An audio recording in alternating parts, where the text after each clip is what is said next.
जय हिंद दोस्तों। RWA defence channel ला रहा है कहानी एक ऐसे क्रांतिकारी की जिसके खून में बचपन से ही देशभक्ति का उबाल था। बचपन में अपने चाचा जी को फसल लगाते देख बंदूक की फसल लगाने की सोच रखने वाला वो बच्चा जो उन बंदूकों से अंग्रेजों को भगा देना चाहता था, जिसके द्वारा लिखी गई कविताओं और कहानियों में देशभक्ति की ललक साफ नजर आती थी।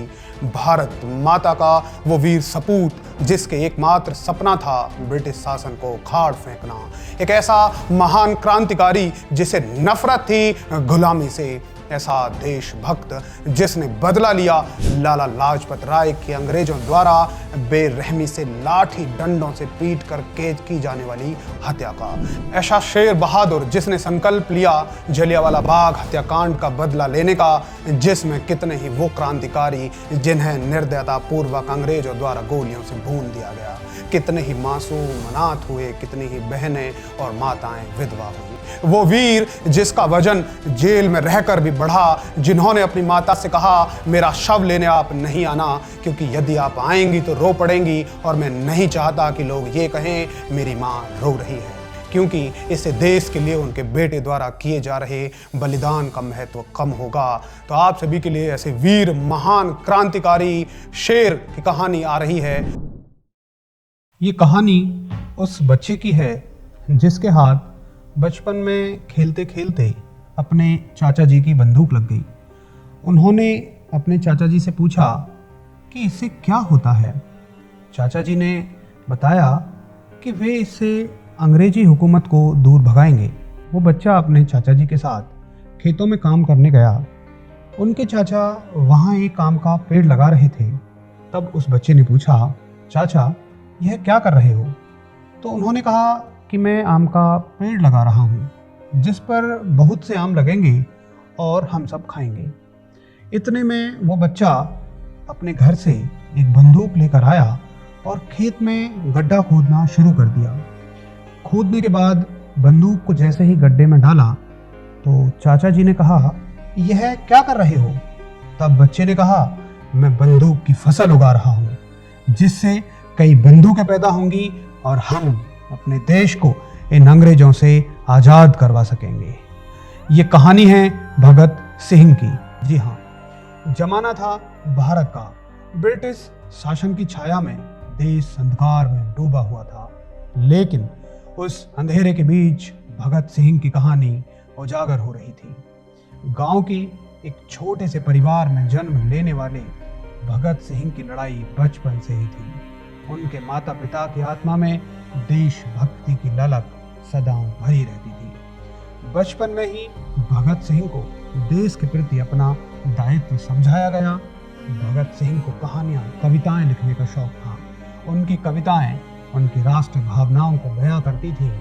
उनके संविधान के खिलाफ विरोध और आंदोलन उन्हें ब्रिटिश सरकार के निशाने पर ले आया था। एक घटना जिससे भगत सिंह बहुत ज़्यादा विचलित हुए वो ये थी, बैसाखी के दिन 13 अप्रैल 1919 को अमृतसर के जलियांवाला बाग में एक सभा रखी गई जिसमें कुछ नेता भाषण देने वाले थे। शहर में कर्फ्यू लगा हुआ था, फिर भी इसमें सैकड़ों लोग ऐसे भी थे जो बैसाखी के मौके पर परिवार के साथ मेला देखने और शहर घूमने आए थे और सभा की खबर सुनकर वहां जा पहुंचे थे। जब नेता बाग में पड़ी रोटियों के ढेर पर खड़े होकर भाषण दे रहे थे, तभी brigadier general Reginald Dyer 90 British सैनिकों को लेकर वहां पहुंच गया। उन सब के हाथों में भरी हुई राइफलें थीं। नेताओं ने सैनिकों को देखा तो उन्होंने वहां मौजूद लोगों से शांत बैठे रहने के लिए कहा। सैनिकों ने बाग घेर लिया। बिना कोई चेतावनी दिए निहत्थे लोगों पर गोलियां चलानी शुरू कर दी। 10 मिनट में कुल 1650 राउंड गोलियां चलाई गई। जलियांवाला बाग उस समय मकानों के पीछे पड़ा एक खाली मैदान था। वहां तक जाने या बाहर निकलने के लिए केवल एक संतरा रास्ता था और चारों ओर मकान थे। भागने का कोई रास्ता न था। कुछ लोग जान बचाने के लिए मैदान में मौजूद एकमात्र कुएं में कूद गए, पर देखते ही देखते वह कुआं भी लाशों से पट गया। बाग में लगी पट्टिका पर लिखा है 120 शव तो सिर्फ कुएं से ही मिले।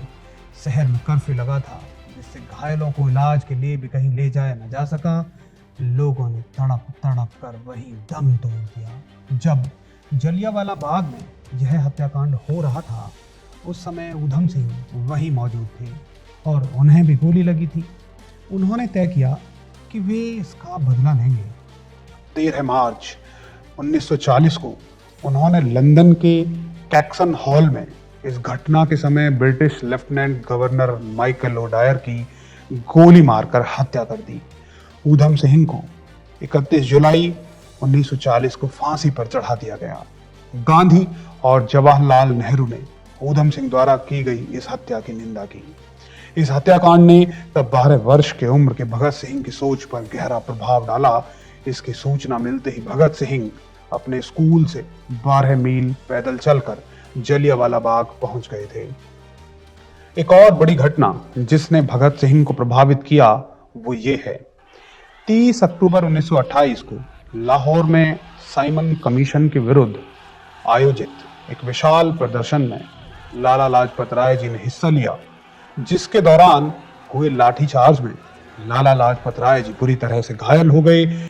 उस समय उन्होंने कहा, मेरे शरीर पर पड़ी एक एक लाठी ब्रिटिश सरकार की ताबूत में एक कील का काम करेगी।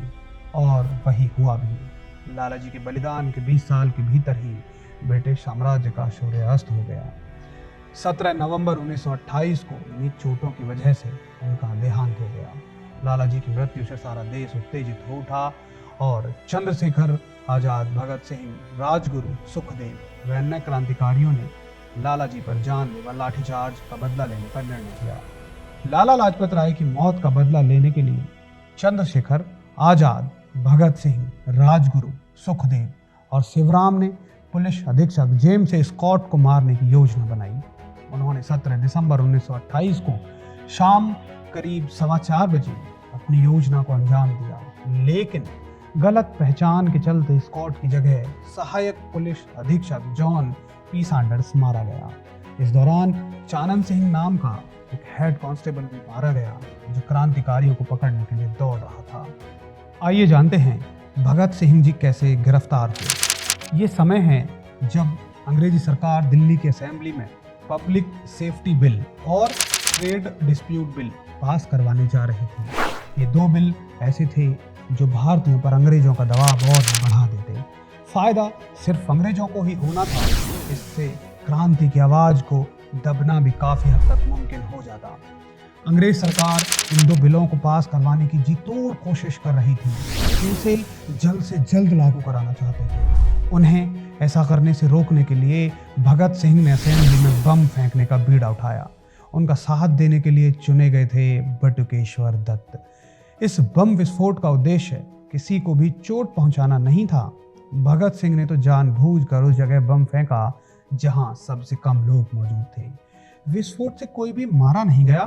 बम फोड़ने के बाद भगत सिंह और बटुकेश्वर दत्त वहां से भागे भी नहीं, बल्कि उन्होंने खुद को गिरफ्तार करवाया। उनका प्लान ही ये था।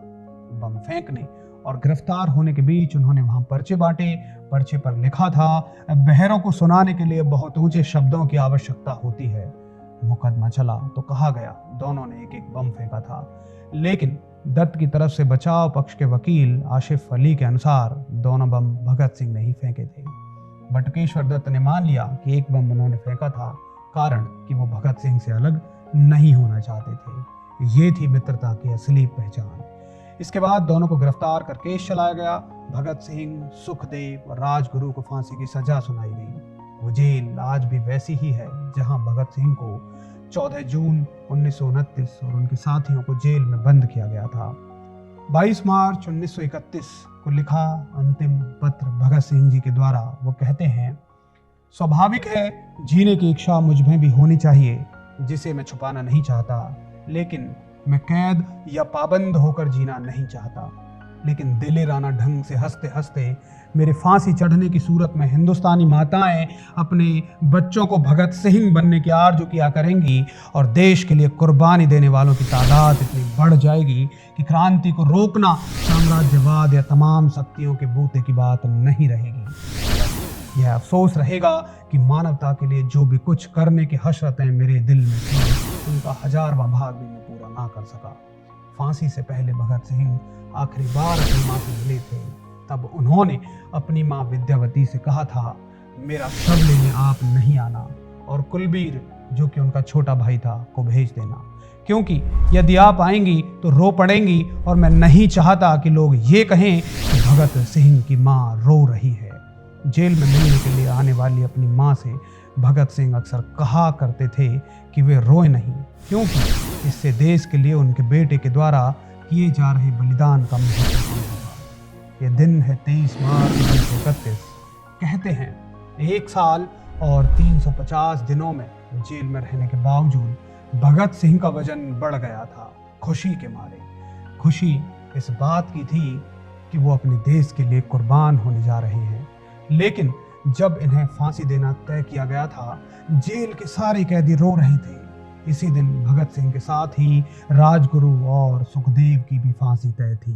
पूरे देश में प्रदर्शन हो रहे थे। लाहौर में भारी भीड़ इकट्ठा होने लगी थी। भगत सिंह ने जेल में अपनी कैद के दौरान कई किताबें पढ़ी।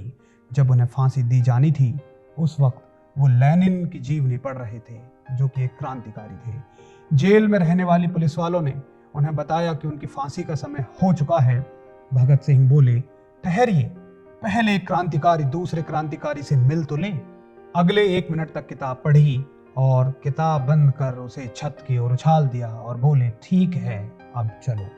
असल में इनकी फांसी का दिन 24 मार्च तय किया गया था, परंतु बढ़ती हिंसा को देखते हुए एक दिन पहले यानी 23 मार्च को फांसी देने की योजना बना दी गई।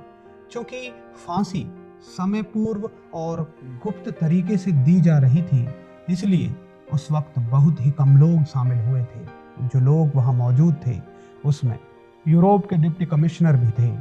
फांसी के तख्ते पर चढ़ने के बाद गले में फंदा डालने से ऐन पहले भगत सिंह ने डिप्टी कमिश्नर की ओर देखा और मुस्कुराते हुए कहा, मिस्टर मजिस्ट्रेट, आप भाग्यशाली हैं कि आपको यह देखने को मिल रहा है कि भारत के क्रांतिकारी किस तरह अपने आदर्शों के लिए फांसी पर भी झूल जाते हैं।